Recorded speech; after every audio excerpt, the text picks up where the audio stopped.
Iniciando aqui então o nosso estudo bíblico, estudo da palavra do Senhor. Hoje estudaremos o capítulo 15 do livro de Romanos. E sobre o que esse capítulo fala na Escritura?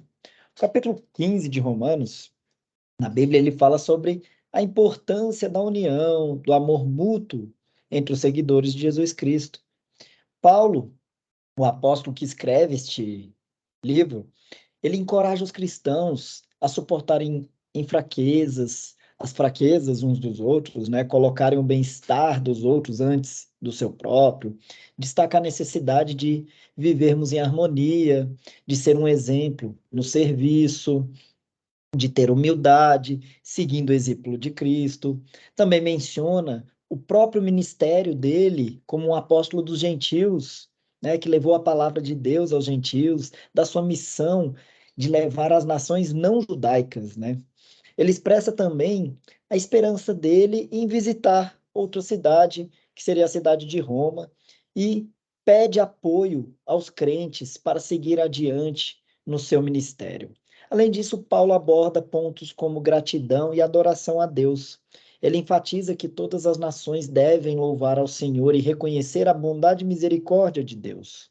Ele cita várias passagens das Escrituras para reforçar sua mensagem e ele concluirá o capítulo expressando, né, ali um desejo de que a paz de Deus esteja com os crentes em Roma. Então, essa é apenas uma sinopse daquilo que nós vamos estudar hoje com maior profundidade. Aqui eu só dei alguns insights daquilo que nos espera. Mas antes de iniciarmos o estudo, devemos clamar ao nosso Senhor em oração para que Ele esteja aqui presente, abrindo os nossos olhos, né? Abrindo o nosso coração, para que a gente compreenda o estudo de hoje, para que a palavra dele, já orando, vamos lá. Senhor Deus, oramos para ti, para que o Senhor traga compreensão para nós, para que o Senhor traga liberdade aos nossos olhos, aos nossos ouvidos, para ouvir e compreender, permanecer e, com fidelidade e piedade, anunciar a sua palavra, o seu evangelho. A palavra é do Senhor, mas que sejamos utilizados como instrumentos para que atinjamos mais pessoas com o Espírito Santo, do qual emana apenas de ti, Senhor. A ti agradecemos por essa semana e assim iremos concluir essa sexta-feira com a graça e a paz do Senhor. Amém. Então vamos lá, irmãos, começar o estudo de hoje. Romanos, então, a boa notícia para todos os povos, principalmente para nós que somos os não-judeus. Inicia o capítulo em Romanos 15, 1 e 2, dizendo: Nós que somos fortes na fé devemos ajudar os fracos a carregarem as suas cargas, e não devemos agradar a nós mesmos. Pelo contrário, cada um de nós deve agradar o seu irmão para o bem dele, a fim de que ele cresça na fé.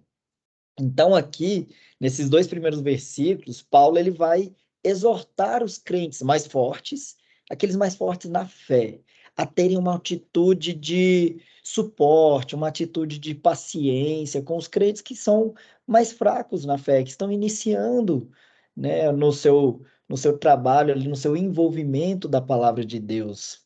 Então, essa é a busca que temos que ter para aqueles que guardam a fé com mais força, com mais ênfase, mais perseverança.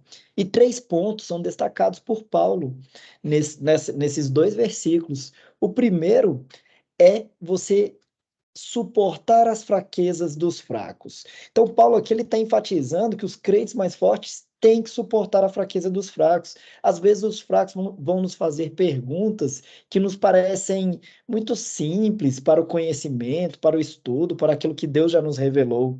Mas isso significa que nós estamos sendo trabalhados para sermos pacientes, para sermos compreensivos, estarmos dispostos a ajudá-los. Aqueles que têm uma fé frágil, que estão ainda lutando com dúvidas, com dificuldades, com pecados ainda deste mundo.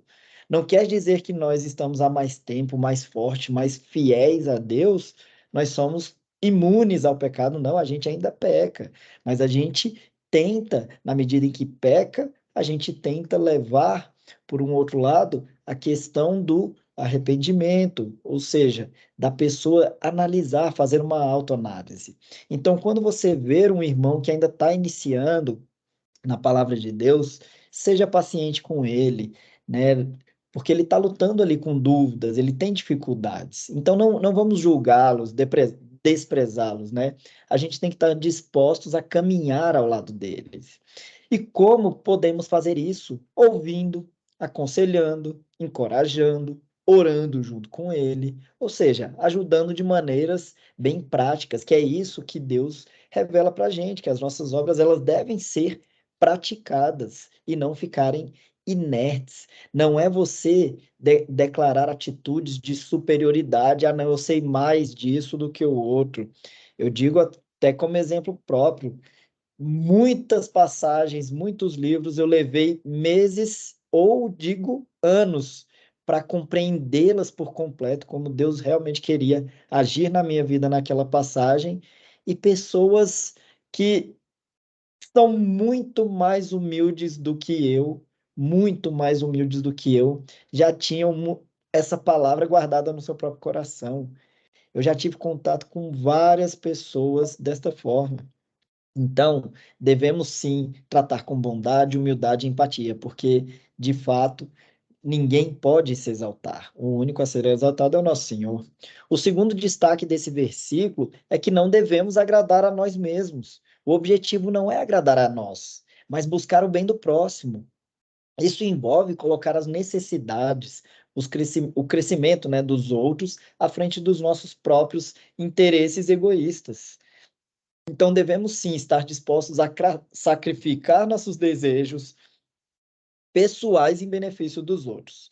Significa exatamente avaliar as nossas motivações, as nossas intenções ao interagir com os outros. Seja paciente e reflita antes de falar qualquer coisa. Devemos buscar nos perguntar como melhor servir, como melhor abençoar o próximo. E isso significa, inclusive, renunciar às nossas preferências, o nosso conforto, o nosso tempo para atender às necessidades dos outros. O tempo é um dos bens mais preciosos que a gente tem na vida. E quando você abdica deste tempo em prol da palavra de Deus, com certeza Deus olhará por ti de forma muito mais graciosa. O terceiro destaque desses versículos é agradar ao próximo em edificação, para edificação. Então, o ponto é que cada um de nós devemos agradar ao próximo no que é bom para a edificação. Significa que devemos o quê? Buscar ativamente maneiras de beneficiar, de construir nossos irmãos e irmãs na fé. Nossas palavras, ações, atitudes devem ser voltadas para o crescimento espiritual, para o encorajamento, para o fortalecimento mútuo. O sentido é cultivar um coração de serviço, buscar o quê? Oportunidades para o ensino, compartilhamento, ajuda, investimento na vida dos crentes ao nosso redor. Isso também inclui principalmente o quê? O compartilhamento da palavra de Deus, o apoio emocional, a oração, a prestação de ajuda prática, né? A demonstração de amor, compaixão em todas as interações. O livro de Filipenses, ele resume bem esse trecho que foi lido. Completai, Filipenses 2, 2 a 4. Completai o meu gozo, para que sintais o mesmo, tendo o mesmo amor, o mesmo ânimo, sentindo uma mesma coisa. Nada façais por contenda ou por vanglória, mas por humildade. Cada um considere os outros superiores a si mesmo. Não atente cada um para o que é propriamente seu, mas cada qual também para o que é dos outros. O resumo é que devemos levar as cargas pesadas uns dos outros e assim estaremos cumprindo a lei e a ordem do Senhor. Paulo continua: pois nem o próprio Cristo procurou agradar a si mesmo. Pelo contrário, como dizem as Escrituras Sagradas, as ofensas daqueles que te insultaram caíram sobre mim. Porque tudo que está nas Escrituras foi escrito para nos ensinar, a fim de que tenhamos esperança por meio da paciência e da coragem que as Escrituras nos dão. Paulo aqui ele está relacionando a atitude de Cristo em não buscar agradar a si mesmo com a importância das Escrituras como fonte de ensino, fonte de paciência, consolo, esperança para os crentes. E quais exemplos nós podemos ressaltar de Cristo nestes versos? Primeiro é de Cristo como exemplo de altruísmo, né? Paulo aqui, ele destaca que Cristo não buscou agradar a si mesmo, mas ele suportou as injúrias, as ofensas dos outros. Ele declara uma citação das Escrituras que expressa essa ideia, né? As ofensas daqueles que te insultaram caíram sobre mim. Isso nos lembra o sacrifício de Cristo na cruz, onde ele suportou o sofrimento, a vergonha em favor da humanidade.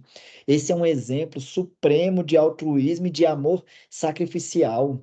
E nós, os crentes, somos chamados a seguir o exemplo de Cristo em nossa vida diária. É você colocar a necessidade, o bem-estar dos outros acima dos seus próprios interesses, estarem dispostos a suportar as injúrias, as ofensas, as fraquezas dos outros, demonstrando amor, compaixão, serviço. Segundo ensinamento aqui é que Cristo nos ensina o valor das Escrituras. Paulo afirma que tudo que foi escrito anteriormente nas Escrituras foi escrito para ensino. As Escrituras são fonte de quê? Sabedoria, fonte de direção, fonte de instrução para todos nós. E ela nos revela a vontade de Deus, nos mostra o caminho correto, nos oferece orientação em todas as áreas da vida. Por isso que os crentes devem se envolver regularmente com as Escrituras, estudando-as, meditando e aplicando em sua vida, não apenas, né, indo uma única vez para a igreja, indo uma única vez para a comunhão, não. Nós devemos estar em plena comunhão todos os dias com o Senhor. Faça seu devocional ao acordar, faça sua oração ao dormir. Mantenha esse ciclo de intimidade. Deus, ele é um ser pessoal, então nós devemos nos envolver com ele pessoalmente. Terceiro ensinamento de Cristo aqui é paciência, consolo e esperança. Paulo aí afirma que através da paciência e do consolo que são encontrados nas Escrituras, nós podemos ter a esperança. As Escrituras nos oferecem esse encorajamento. E especialmente, eu diria, em momentos de dificuldade, provação e tribulação. Ela nos lembra do amor de Deus, da sua promessa, da sua fidelidade. Então, quando enfrentamos desafios, lutas, sofrimentos, nós podemos encontrar paciência, o consolo, a esperança nas Escrituras. Elas nos fortalecem, elas nos lembram que Deus está conosco em todas as circunstâncias. Portanto, ler, meditar nas Escrituras nos capacita a perseverar na fé. O Senhor Jesus Cristo nos disse lá em João 4,34, Jesus disse-lhes: A minha comida é fazer a vontade daquele que me enviou e realizar a sua obra. E que seja da mesma forma para nós, que a nossa comida, o nosso alimento, seja o evangelho, seja fazer a vontade de Cristo, de Deus, que nos enviou para pregar o evangelho. Ele disse, né? Ide e pregar o evangelho a todos, em nome do Pai, do Filho e do Espírito Santo, e é isso que nós devemos fazer. Continuando, no verso 5 e 6. Que Deus, que é quem dá paciência e coragem, ajude vocês a viverem bem uns com os outros, seguindo o exemplo de Cristo Jesus. E isso para que vocês, todos juntos, como se fossem uma só pessoa, louvem ao Deus e Pai do nosso Senhor Jesus Cristo.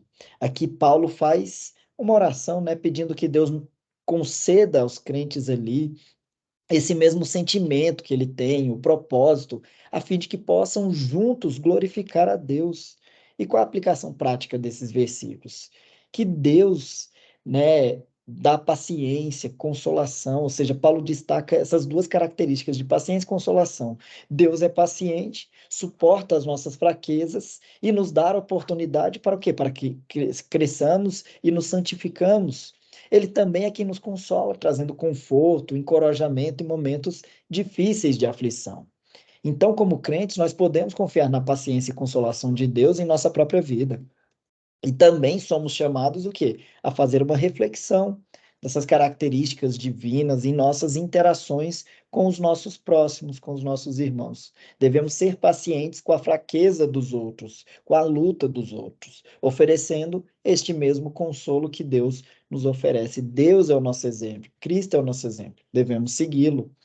O mesmo Paulo também aqui pede que Deus conceda aos crentes o mesmo sentimento, né, uns para os outros, segundo Cristo. Isso significa que devemos ter a mesma atitude de unidade, amor e compreensão mútua. Se somos o povo de Deus, que sejamos uma única voz em cultuação ao nosso Senhor. Devemos esforçar-nos para cultivar um espírito de amor, de unidade na comunidade da fé. E isso envolve estar disposto a você perdoar, a buscar a reconciliação, a valorizar a diversidade de dons, de talentos, de perspectivas entre os crentes. Não somos todos iguais, mas fazemos todos parte do mesmo povo, do povo de Cristo. Nós devemos juntos também glorificar. Paulo expressa o objetivo final aí desta unidade, desse trecho, né? Em harmonia com o fundamento. Glorifiquem a Deus. Quando os crentes estão unidos, né, em propósito e ação, quando vivem em amor, quando servem uns aos outros, eles demonstram o caráter de Deus, eles refletem sua glória ao mundo ao seu redor. A glória de Deus, ela deve ser o foco de nossas vidas, de nossas comunidades de fé. Devemos buscar maneiras de honrar a Deus em tudo que fazemos, lembrando que somos embaixadores de Cristo neste mundo. Nossa unidade e o amor devem ser evidente e tangível àquelas pessoas pelas quais as visualizam, porque nós somos o reflexo do nosso Senhor aqui. Pedro, inclusive, nos ensina sobre isso. Lá em 1 Pedro 3,8, ele diz: E finalmente, sede todos de um mesmo sentimento, compassivos, amando os irmãos, entranhavelmente misericordiosos e afáveis. É a mesma coisa. Sejamos uma unidade, unidade da fé. Inclusive, tem um capítulo em Coríntios que trata só sobre unidade da fé. Romanos 15, 7, 9 diz: Portanto, aceitem uns aos outros, para a glória de Deus, assim como Cristo aceitou vocês. Pois eu lhes digo que Cristo se tornou servo dos judeus, a fim de mostrar que Deus é fiel, para fazer com que se cumprissem as promessas feitas por Deus aos patriarcas e para fazer com que os não-judeus louvassem a Deus pela sua bondade. Como dizem as Escrituras Sagradas: Por isso eu te louvarei entre os que não são judeus e cantarei louvores a ti. Aqui o foco nesse trecho é que mutuamente possamos nos acolher uns aos outros, assim como Cristo nos acolheu. Ele apresenta o propósito de Cristo em sua obra redentora. Paulo incentiva os crentes a se acolherem mutuamente, ou seja, receber uns aos outros de braços abertos, demonstrando amor, aceitação, hospitalidade. Paulo destaca que essa atitude de acolhimento deve ser espelhada em como Cristo, né, nos recebeu. Em sentido prático, é você buscar a criar um ambiente de acolhimento, de amor na comunidade de fé, no seu trabalho, na sua casa. Isso envolve demonstrar interesse genuíno pelas pessoas, receber os outros independente de sua origem, seja étnica, cultural, social, mas oferecendo apoio e encorajamento. Cristo, ele se tornou um ministro dos judeus para cumprir as promessas feitas aos patriarcas, né, antigos israelitas. Mas a obra redentora de Cristo, ela tinha como objetivo confirmar as promessas de Deus para além do povo judeu, não só para o povo judeu. Então, a obra de Cristo, ela teve um propósito divino específico, que é o cumprimento de todas as promessas de Deus. Isso nos lembra da fidelidade de Deus em cumprir suas promessas e nos dá confiança na salvação, na vida eterna. Por isso, a importância de estudar as Escrituras, para entender melhor o plano redentor de Deus ao longo da história e para compartilhar essa mensagem com outras pessoas. Paulo cita também um trecho aqui do Antigo Testamento, né? Por isso eu te louvarei entre os que não são judeus e cantarei louvores a ti. Esse trecho é citado lá em Salmos 18:49, onde se declara que os gentios também glorificarão a Deus por sua misericórdia, que é o que fazemos nos dias atuais, que nós somos parte desse povo gentil. O cristão precisa ter um coração missionário, precisa compartilhar a mensagem do evangelho com pessoas de diferentes origens e culturas, para que elas também possam glorificar a Deus em sua misericórdia. O nosso Deus é quem nos acolhe, e ele mesmo diz isso nas Escrituras, lá em Lucas 9:48, e disse-lhes: Qualquer que receber este menino em meu nome, recebe a mim, e qualquer que me receber a mim, recebe o que me enviou, porque aquele que entre vós todos for o menor, esse mesmo será grande. Então, aquele que recebe qualquer pessoa que Deus enviar para que seja auxiliada por você, você tem que recebê-la. Tem que recebê-la por quê? Porque Deus te recebeu. Deus abriu seus olhos para te receber na graça dele, para te receber na palavra dele. Então, por que você não receberia o seu próximo do mesmo modo?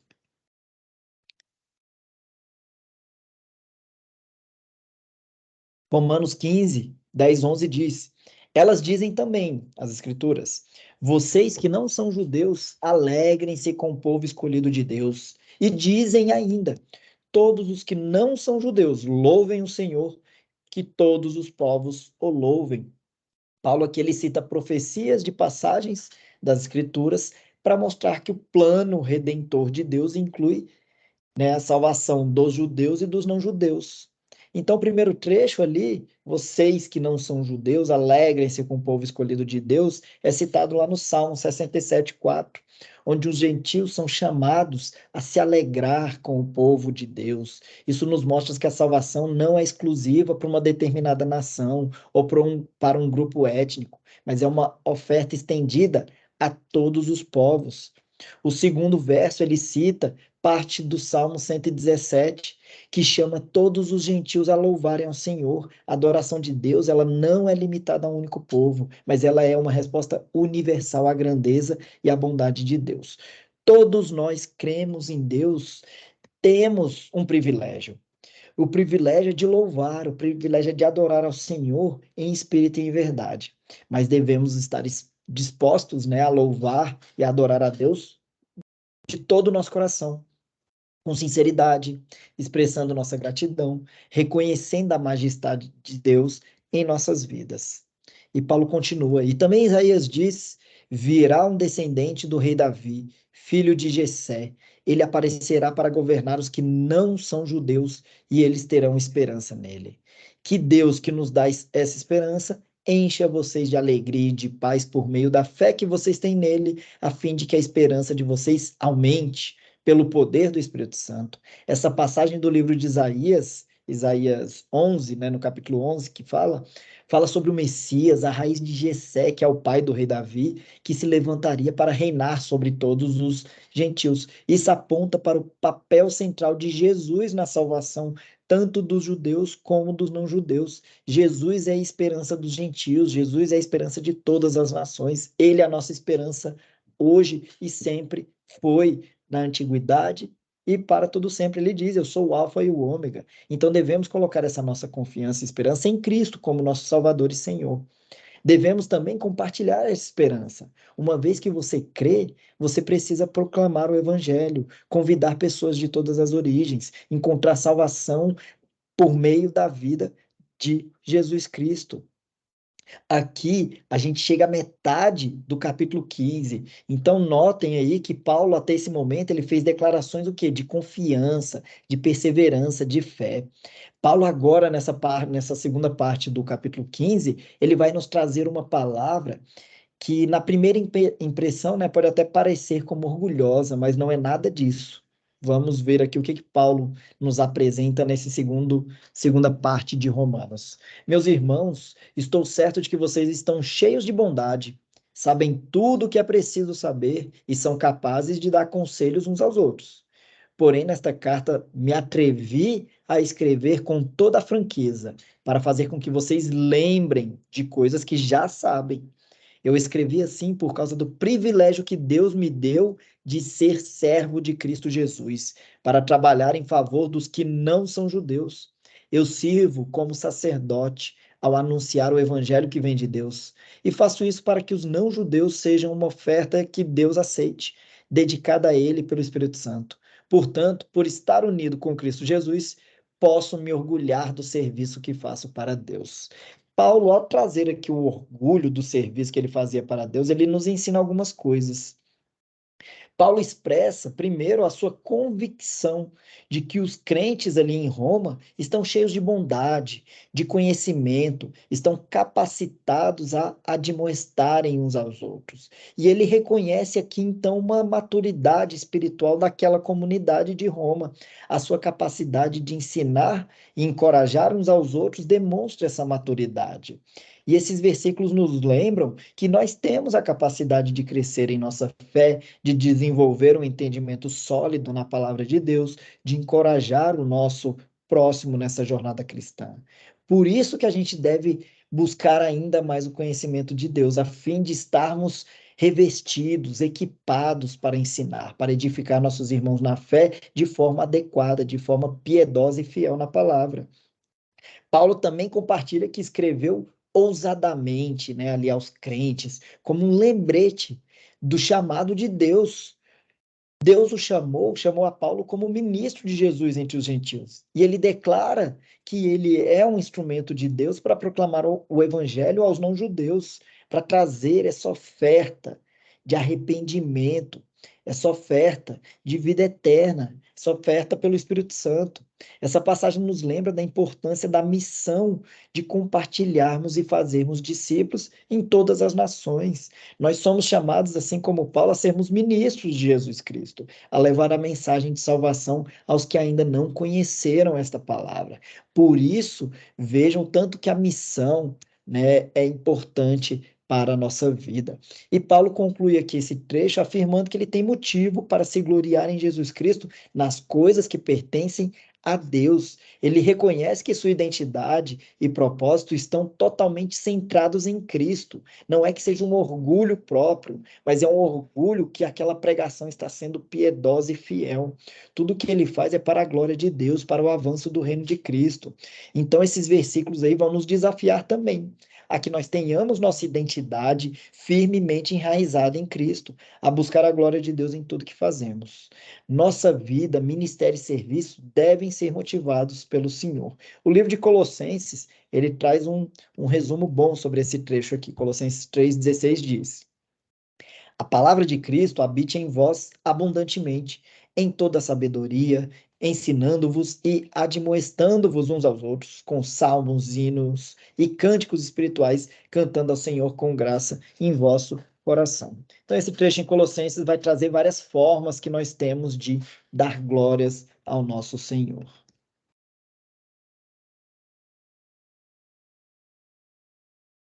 Os versos 18 a 20 vão dizer: eu me atreverei a falar somente do que Cristo tem feito por meio de mim, a fim de levar os não-judeus a obedecerem a Deus.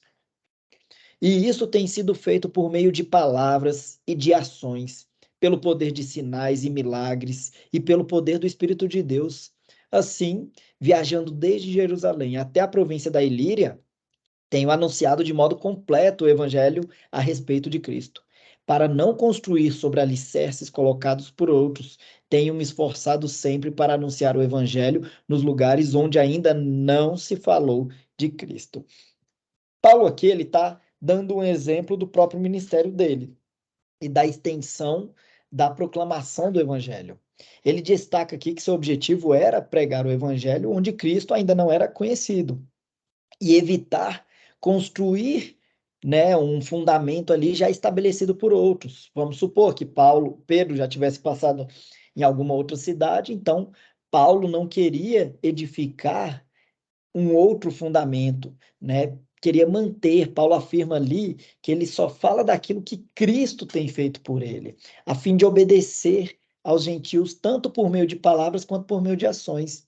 E ele reconhece que sua missão é o que? Levar o evangelho aos não-judeus, cumprindo a comissão de Cristo, que é fazer discípulos em todas as nações. Do mesmo modo, nós devemos compartilhar o evangelho de maneira abrangente, de maneira inclusiva, buscando alcançar pessoas de outras denominações, buscando nos sentir compelidos a obedecer ao chamado de Cristo para levar a mensagem de salvação a todos. Paulo menciona que pregou o evangelho com poder de sinais e prodígios, no poder do Espírito Santo.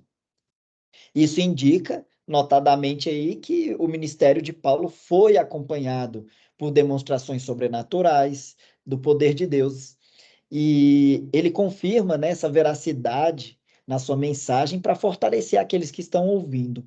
Mas embora esses sinais, né, esses prodígios sejam ali dons específicos dados por Deus, nós podemos aprender com Paulo a depender do poder do Espírito Santo em nosso testemunho e nosso ministério.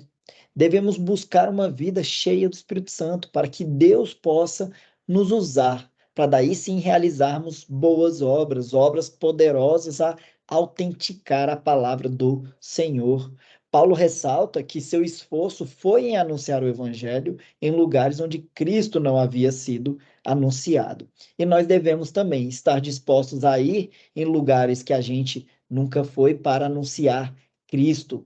Cristo na escassez, onde está escasso Cristo, vamos levar e preencher a vida daquelas pessoas com o nosso Senhor. Em nossa própria cidade, nossa região, nos lugares mais remotos do mundo. É isso que deve ser feito. E tudo isso já estava profetizado nas Escrituras, quando é dito, como ele diz aqui no versículo seguinte, como dizem as Escrituras Sagradas, aqueles que nunca ouviram falar a respeito dele o verão, e os que não tinham ouvido falar sobre ele o entenderão.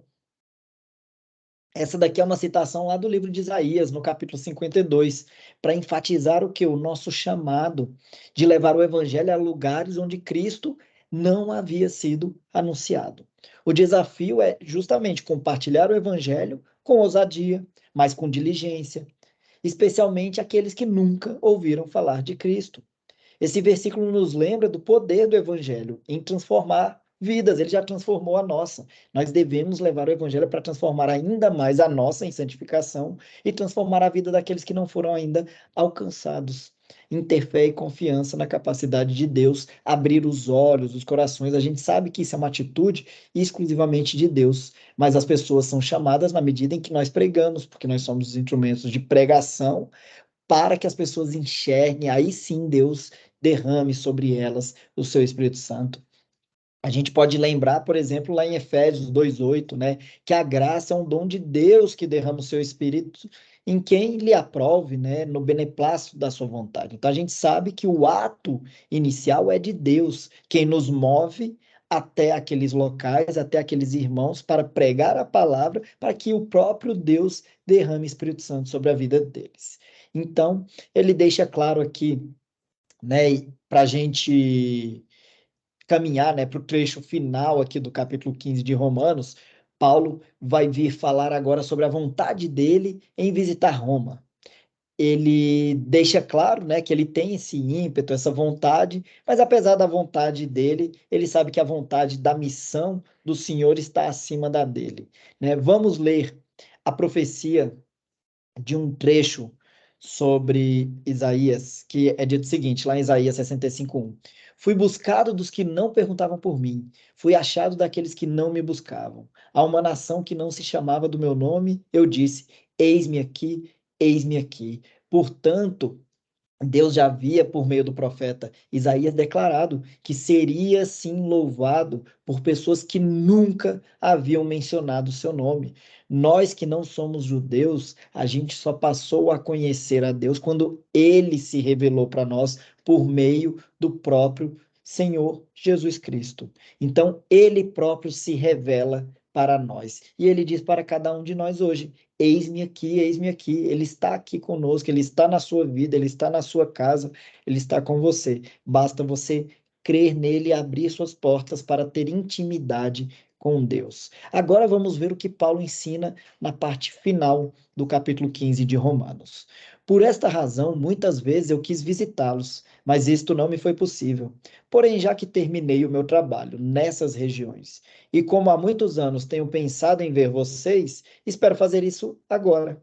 Gostaria de vê-los quando fizer a minha viagem para a Espanha. Gostaria também que vocês me ajudassem a ir até lá, depois de eu ter o prazer de estar com vocês por algum tempo.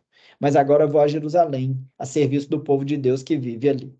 Então, Paulo aqui ele está compartilhando seus planos futuros de viagem e de ministério, bem como seu envolvimento na coleta para os pobres em Jerusalém.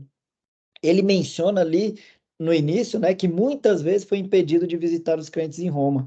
E isso a gente pode lembrar dele lá no início, Lá em Romanos, no capítulo 1, no verso 13, ele diz: Não quero, porém, irmãos, que ignoreis que muitas vezes propus ir ter convosco, mas até agora tenho sido impedido, para também ter entre vós algum fruto, como também entre demais gentios. Então, o desejo de Paulo, naquele momento, era ter comunhão com outros crentes e de compartilhar o evangelho.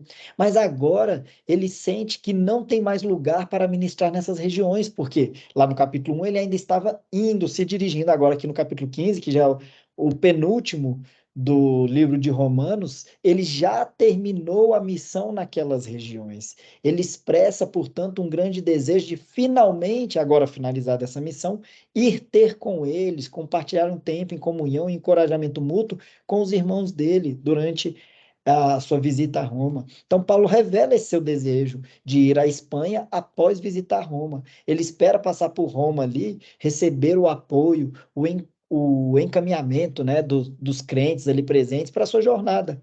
E Paulo valoriza essa comunhão com os irmãos em Roma. E ele considera esses irmãos o quê? Parceiros do ministério. E ele continua dizendo: Pois as igrejas das províncias da Macedônia e da Acaia resolveram dar uma oferta para ajudar as pessoas do povo de Deus em Jerusalém, que estão necessitados. Os próprios cristãos da Macedônia e da Acaia resolveram fazer isso, mas de fato eles têm obrigação de ajudar aqueles necessitados. Os judeus repartiram os seus bens espirituais com os que não são judeus, e por isso, os não-judeus devem prestar com os seus bens materiais esse serviço cristão aos judeus.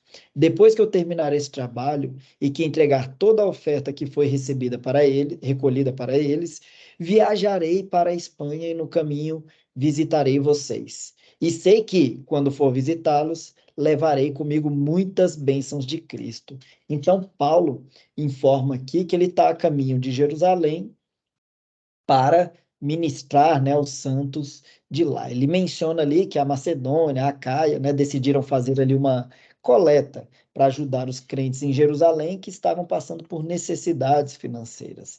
E Paulo enfatiza, portanto, a responsabilidade dos gentios que haviam recebido bênçãos espirituais dos judeus em retribuir, ajudando-os financeiramente. Paulo menciona também, né, ali que uma vez concluída a obra de coleta para os crentes em Jerusalém, ele passaria pela cidade de Roma para compartilhar esse fruto desse trabalho.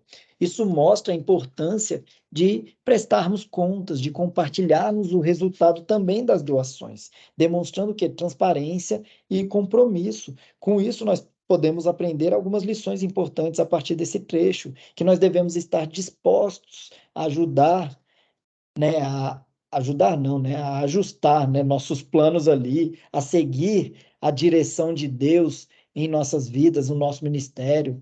A comunhão, o apoio mútuo entre as igrejas são extremamente valiosos. Devemos valorizar a presença, a parceria dos irmãos na fé. É nosso dever como cristãos ajudar aqueles que estão em necessidade, especialmente os irmãos na fé. Devemos ser generosos, compartilhar recursos, sejam eles materiais, para que possa o quê? Suprir as necessidades dos outros. Hoje, você pode não ter condições, ser o necessitado, ser quem precisa de ajuda, mas amanhã você pode ter as condições, e aí você não vai se lembrar do tempo em que você teve esse sofrimento, que teve essa necessidade para ajudar o próximo. Devemos então ter um coração aberto, dispostos a colaborar aí e servir uns aos outros. E o único, né, quem coloca graça na nossa vida para todo esse ímpeto aí é justamente o nosso Senhor Deus, né, como é dito em Efésios 1:3, bendito Deus e Pai de nosso Senhor Jesus Cristo, o qual nos abençoou com todas as bênçãos espirituais nos lugares celestiais em Cristo. Então, ele que nos abençoa para que possamos fazer e ter essas atitudes de praticar boas obras. E finalizando, o capítulo 15 é dito: Eu peço, irmãos, pelo nosso Senhor Jesus Cristo e pelo amor que o Espírito dá, que me ajudem, orando com fervor por mim. Orem para que eu escape das pessoas da Judéia que não creem em Cristo, e também para que a ajuda que eu vou levar a Jerusalém seja bem aceita pelo povo de Deus que vive ali. E assim, se Deus quiser, chegarei aí em Roma, cheio de alegria, e lhes farei uma visita que me dará um novo ânimo. E que Deus, a nossa fonte de paz, esteja com todos vocês. Amém. Para fechar aqui o capítulo 15, Paulo faz um apelo aos irmãos em Roma, para que eles orem por ele, pedindo que auxiliem espiritualmente em sua missão, nos seus desafios. Ele expressa a necessidade de orações para ele ser libertado dos rebeldes da Judéia, para que a sua assistência em Jerusalém seja bem recebida pelos santos. Com isso, ele nos ensina que o poder da oração é fundamental. Ele próprio solicita apoio espiritual deles. Paulo reconhece que a batalha em que está envolvido é espiritual e que a oração é uma arma poderosa nesse combate.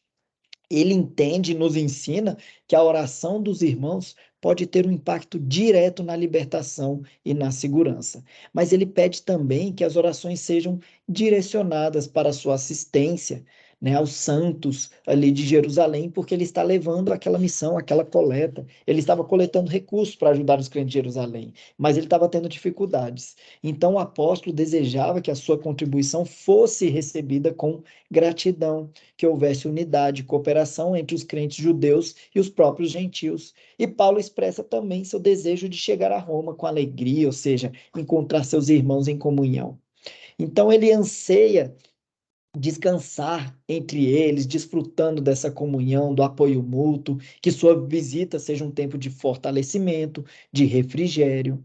E qual é a aplicação que nós temos nesses versículos? Eles nos ensinam sobre essa importância da oração, do apoio espiritual de uns aos outros, especialmente durante desafios e missões que enfrentamos. Devemos estar dispostos a interceder uns pelos outros, a buscar o favor e a proteção de Deus em nossas vidas durante os nossos ministérios. Esses versículos nos ensinam a importância, portanto, da oração e do apoio mútuo uns com os outros. Né? Além disso, esses versículos aí, eles nos desafiam a receber e a acolher, né, os servos de Deus com alegria, com gratidão, oferecendo-lhes um lugar de descanso. Portanto, se você recebe em sua comunidade de fé uma pessoa iniciante na palavra de Deus, receba com alegria, com gratidão, com amor no seu coração, a fim de você ser um fortalecimento e comunhar, né, comungar com aquela pessoa de modo para que ambos possam crescer e fidelizar ainda mais na palavra de Deus. E qual é a conclusão e aplicação? Ou seja, o que o capítulo 15 de Romanos nos ensina e que devemos aplicar em nossas vidas? O capítulo 15 de Romanos, como um todo, ele abordou pontos como a importância da unidade, a importância do amor, da cooperação entre os santos. Os cristãos são chamados a seguirem o exemplo de Cristo, a se preocuparem em agradar o próximo, em vez de buscar apenas seus próprios interesses. Nos encorajou a ter paciência, tolerância entre fortes e fracos na fé, incentivando-os mutuamente. Destacou ainda que precisamos o quê? Do apoio, precisamos da oração dos nossos irmãos em toda a nossa empreitada, em toda a nossa vida. E destacou também a importância da generosidade dos gentios e também dos não gentios a ajudarem uns aos outros. E concluiu a Escritura enfatizando essa necessidade, portanto, de apoio, oração, generosidade e manutenção da fé na comunidade cristã. E assim concluímos, portanto, o capítulo 15 do livro de Romanos, e eu deixo um último versículo abordando sobre o tema lá em 1 João 3, 17 e 18, que diz: Quem, pois, tiver bens do mundo e vendo seu irmão necessitado, lhe cerrar as suas entranhas, como estará nele o amor de Deus? Meus filhinhos, não amemos de palavra, nem de língua, mas por obra e em verdade. Portanto, que as nossas práticas falem pelos nossos atos, por aquilo que tem no nosso coração. Que as nossas práticas reflitam que a palavra de Deus está verdadeiramente sendo aplicada e imputada em nossos dias, em nosso ministério. Que Deus abençoe aí a vida de cada um de vocês, enraizando justamente a palavra em seus corações, em suas mentes, para que possam levar o evangelho com piedade e fidelidade. Amém. Agradeço aí a participação de todos. Deixa eu só encerrar então aqui a gravação. E na próxima sexta nós temos o último capítulo do livro de Romanos, o capítulo 16, para fechar essa epístola.